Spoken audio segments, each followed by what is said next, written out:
Hey guys, it's Rachel here, and today I'm going to be doing a very short review.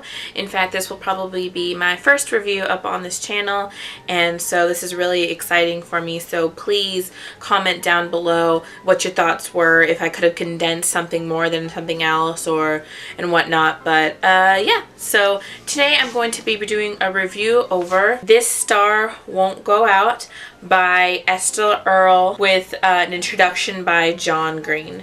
If you don't know who Esther Earl is, Esther Earl was a nerd fighter that passed away in 2010 of thyroid cancer.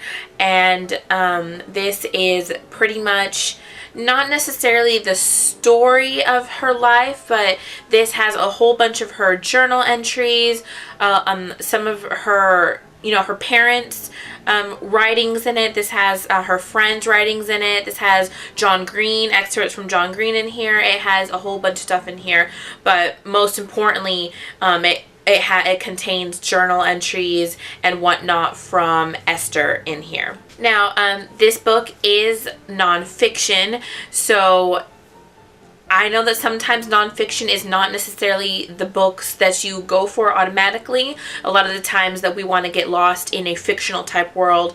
But given the fact that one of my favorite books of all time, The Fault in Our Stars, written by John Green, was dedicated to Esther, I thought it would be nice to pick up the book that John Green had dedicated to someone. So I can tell you right off the bat, if you do not like emotional reads, then this may not be the book for you. I cried several times reading this book. There were points when I had to put the book down and go and do something else so that I could get back together, because I was crying, sobbing almost. It was not like a hysterical cry, but I was sobbing reading this book.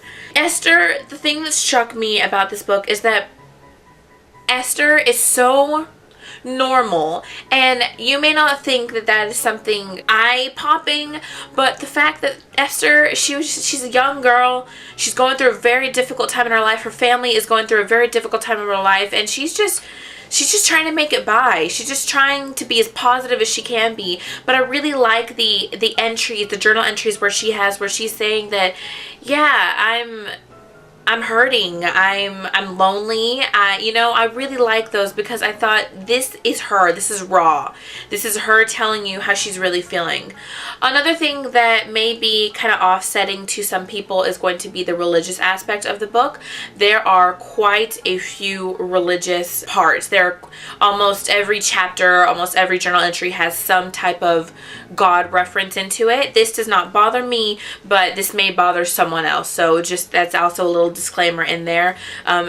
Esther's father is a pastor, so we're just kind of keep that in mind when you're reading this. There are several times when Esther, she's basically talking to God and saying, hey, this, your will be done kind of deal, and so just bear that in mind, that Esther, she is looking for any way that she can cope, really, and one of her forms of doing so is through religious means. Some of the things that really got me, that really hit me hard, I cried within the introduction that John Green says, where he mentions how angry he is that Esther has passed away, how unjust life is, really, that someone so young could pass away for something so senseless, more or less. One of the parts that really hit me, though, is when Esther is talking about how she has never been kissed, how she wants to be kissed. That is so, that hurt me.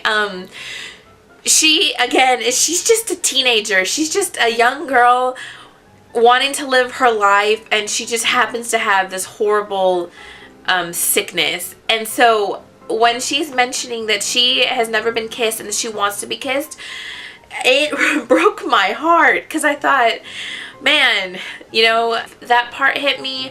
Another part that really got to me is when her father, Wayne, is talking about how he shouldn't have to see this. He shouldn't have to worry about his daughter like this. He wants to walk her down the aisle. He wants her to get married, and that part was particularly upsetting, as well as another part where Esther is talking about the fact that she just wants to grow old. and she wants to get white hair, and that just, all those things, they broke my heart, especially given the fact that she does pass away. And of course, this is not any kind of a spoiler. I mean, this is what the book is about. It's more or less a memoir to her. I think that they upset me, so those parts upset me so much because of the fact that she does pass away, and it really broke my heart, especially the particular entry in which they, you know, she does pass away. That part, that really hit me as well. Overall, the book was so good. The book itself is 431 pages, and it's beautiful. The book itself has a beautiful picture of Esther on it. The inside has covers of some of her journals in here. There are, you know, different pictures that she had drawn. There are also pictures of her journal entries. Each page has a star at the top. Oh man, this book, you can see that I have it tabbed many times because of how much I loved this. Overall, I gave this book a 5 out of 5 stars. It was phenomenal. It was so beautiful. Again, this is probably not going to be the type of book that someone who cries very easily or who does not like to cry very easily would enjoy, but I absolutely adored this. I mean, she passed away 4 years ago, but I am absolutely still heartbroken reading this, still heartbroken for the fact that she passed away, but this book was phenomenal.